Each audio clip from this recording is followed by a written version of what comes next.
औज़ुबिल्लाहिमिनश्शैतानिर्रजीम बिस्मिल्लाहिर्रहमानिर्रहीम। तस्बीह अल्लाह ताला की दुरूद व सलाम आखिरी नबी हज़रत मोहम्मद सल्लल्लाहु अलैहि वसल्लम पर। मैं राय आबिद अली खरर रास नुक्ता के फोरम से हाज़िर खिदमत। मेरे देखने और सुनने वाले को सलाम। आज का हमारा मौजू है, सवालात हैं, मुख्तारनामा आम को मनसूख कराने का तरीक़ेकार क्या है। अगर किसी शख्स ने किसी को मुख्तार आम मुकर्रर किया है, अब उसको मनसूख कैसे करवाएगा। मुख्तारनामा आम GPA general power of attorney को रिवोक कैसे करवाया जाएगा, कैंसिल कैसे करवाया जाएगा। आते हैं जवाबात की तरफ।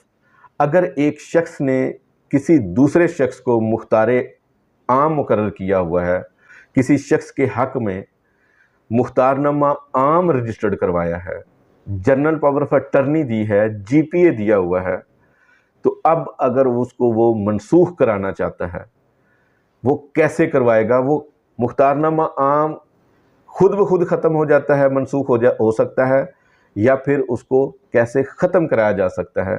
नंबर वार देखते हैं। नंबर 1, अगर मुख्तारनामा आम देने वाला शख्स या लेने वाला शख्स दोनों में से कोई एक फौत हो जाए तो मुख्तारनामा आम ख़त्म हो जाता है।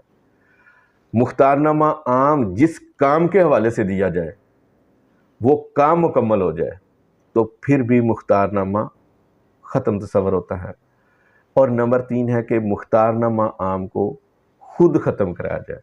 नंबर को आसानी से समझने के लिए इसको मज़ीद 2 हिस्सों में तकसीम कर लेते हैं। नंबर 1, पहले वाले मुख्तार आम को ख़त्म करके आगे वाला काम नया मुख्तार आम मुकर्रर करे।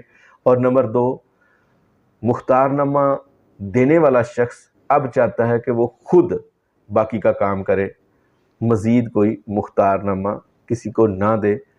दोनों सूरतों में मुख्तार आम मनसूख हो सकता है, कैंसिल हो सकता है।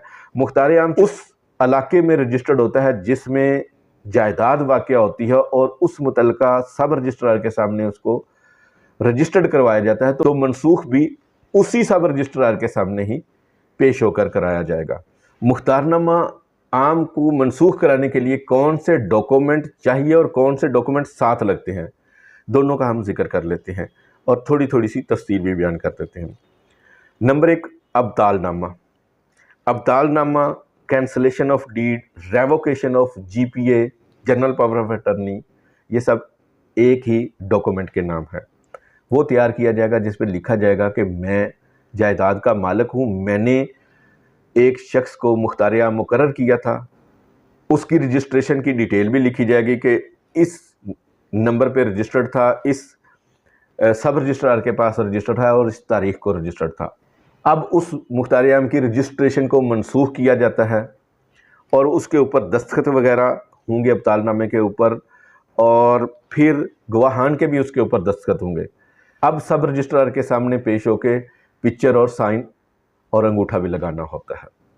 बाज़ औक़ात अब्तालनामा कोई काम मुकम्मल हो जाए फिर भी तैयार करवाया जाता है, जिस तरह के बैंक वगैरह हैं, वहाँ पे अगर कोई डॉक्यूमेंट आपने रखवाए हुए हैं, लोन लिया था, अब लोन दे दिया है, तो फिर वो डॉक्यूमेंट वापस करने के लिए भी उनको अब्तालनामे की ज़रूरत होती है। तो फिर वो अब्तालनामे में लिखा जाएगा इस बैंक से मैंने लोन लिया था, वो मुकम्मल हो गया, वो NOC और सर्टिफिकेट साथ लगाया जाएगा, तब फिर वो अब्तालनामा रजिस्टर्ड होगा। मज़ीद डॉक्यूमेंट कौन कौन से चाहिए, उसमें एक दरख्वास्त फार्म होता है अब्तालनामे के साथ, वो लगाया जाता है, शनाख्ती कार्ड की कॉपी लगाई जाती है, असल मुख्तार आम लगाया जाता है, और अगर असल मुख्तार आम ना हो तो फिर तस्दीक शुदा कॉपी लगाई जाती है। लेकिन अगर असल मुख्तार आम गुम हो जाए तो फिर उसके लिए गुमशुदगी की पुलिस रिपोर्ट साथ लगाई जाती है और उसके साथ एक हलफनामा दिया जाता है कि मुख्तार आम असल गुम हो गया है।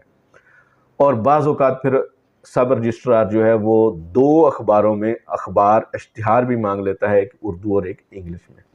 तब फिर ये अब्तालनामा तैयार हो जाता है। जैसे ही अब्तालनामा सब रजिस्ट्रार के ऑफिस में रजिस्टर्ड होता है, मुख्तार आम कैंसल तस्वर किया जाता है। जिस तारीख़ और जिस वक्त ये रजिस्टर्ड होता है अब्तालनामा, उसी वक्त से उसी टाइम पे मुख्तार आम को कल अदम तस्वर किया जाता है और उसके बाद मुख्तार आम जो मुकर्रर शुदा है उसके इख्तियारात ख़त्म तस्वर होते हैं। उम्मीद है इस वीडियो से आपके इल्म में मज़ीद इज़ाफ़ा होगा।